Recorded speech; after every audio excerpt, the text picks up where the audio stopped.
want people to ever bring it up to you again. I don't know. Dude, you did the hoax. Like, I it know, ain't I our know. fault. I know. It's exactly. He makes it seem that's what's he drives me like it's such a Bethany mentality. It's like, right. Exactly. It's like Let me we're tell not you the ones though, that created a fake race hoax. Like, yeah, we got questions. Honey, Empire, oh, like in its heyday, Empire was such a good fucking show. Oh, can I tell you something else? Tell me. She's been doing a lot of talking. The RHOC executive producer, Alex Baskin, has backed Scheana Shay over Tamrat, Judge. Well, Tamra has opened her mouth a lot this season after quitting 3 times, if anyone's keeping the score. And, she said a few weeks ago, and Sheeta and Bravo, I think we talked about it here at the upfront, her desires to be on RHOC. That's all she cares about in life. Said she's desperate. She would do anything. And Brock confirmed it. And well, this Sheena, she don't play around, girl. She had Alex Baskin last week-ish on her podcast, maybe the week before. Alex Baskin, because look, whatever, because she says, oh, I was offered a position on the Valley. I turned it, whatever Sheena said, come on, we're not going to believe her. Well, Alex Basket is sitting right there. Brilliant move, Sheena. And he confirmed, no, you never asked us to be on our HOC. She said, here, Tamara says this. She's your employee, Tamara Judge. Give her a paycheck. Give me a paycheck. Tamara says this, Alex. Here you are. And he's like, nope, you never asked to be on the show. It's not a desire. So, are the RHOC producers taking Sheena's side over Tamara's? Yes. Are they agreeing with Alex was right there. What do you think of this? I think you're right. Well played. Also, he was on the show when she says that she's the one that removed herself from the Valley. She quit the Valley at season 3. She's not going to be a part of it. She had him on and he backed her. Uh, hey, Yep. look, I thought that was a genius move. I mean, way to go And to the source. not that this matters. Sometimes I get lost in the weeds. She was at a podcast studio I used to record at in West Hollywood. So she has her normal podcast studio. So she traveled from Marina Del Rey all the way down there. I mean, Alex must have been like, girl, I ain't coming to you. You live in LA, Sarah. Why this matters to me, I don't know.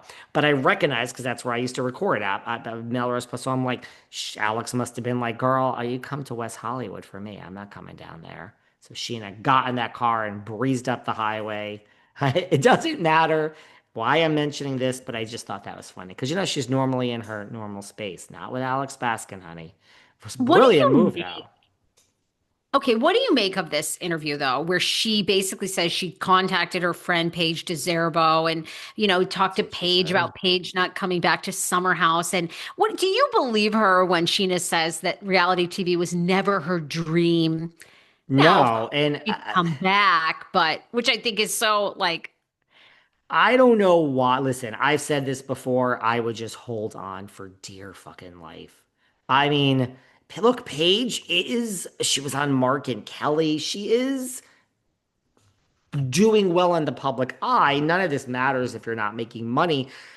Seems like Paige is working and has things, and this is no disrespect to Sheena because I like her, but you wrote the book, it sold copies. You really don't make a lot of money from books these days. You could make something, but not yeah, as it's hard. much as it looks. So I don't know. I don't agree with this. And by the way, she did admit that the hardest thing was just knowing that the Valley just shot in, I think, like San Diego, her hometown. But listen to this. As far as Tamara, she said, as for why Tamara would suggest that she was trying to get a role in the Valley, because Alex, I think, was like, well, no, you didn't. I mean, on on RHOC, and he took her side. But he's like, Where does this come from?" She says, "I was telling Tamara how much I loved living in San Diego, and that we were thinking about when we were in Marina. I guess she moved from Marina to San Diego, I guess. When she was in Marina before she moved, she was telling Tamra, we're thinking of moving to Orange County because of the schools and whatnot. But I said, work is in LA. So I guess she said, work's in LA, meaning Vanderpump Rules. Well, you should just be on our show. She said, Tamra suggested it.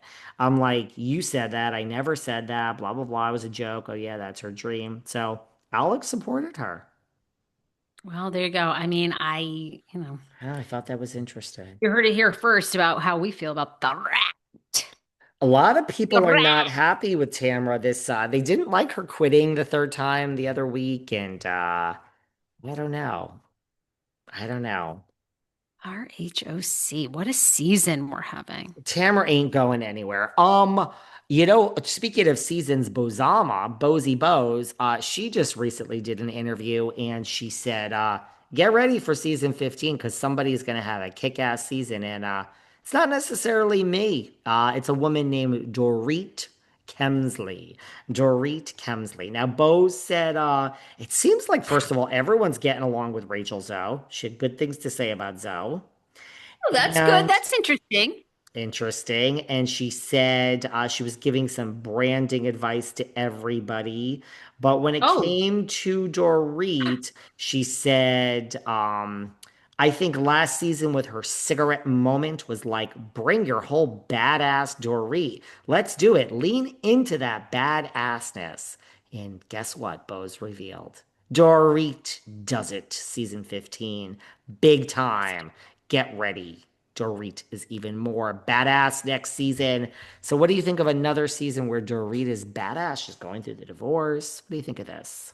I love it. I'm here for it. I You love like it. that? I'm here for it. I loved last season with Dorit. I feel like she's finding her voice. I think Bose is maybe telling us that there's going to be more conflict between Dorit and Kyle. And I think Mhm. Dorit's going to burn the whole place down on her way out. I think she doesn't care anymore and she's going to have a lot to say. I love an activated Dorit. I mean, Yeah, me how too. do people not like Dorit? I really, really enjoy Dorit.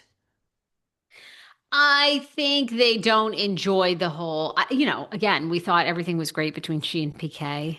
They think And she's fake. yeah.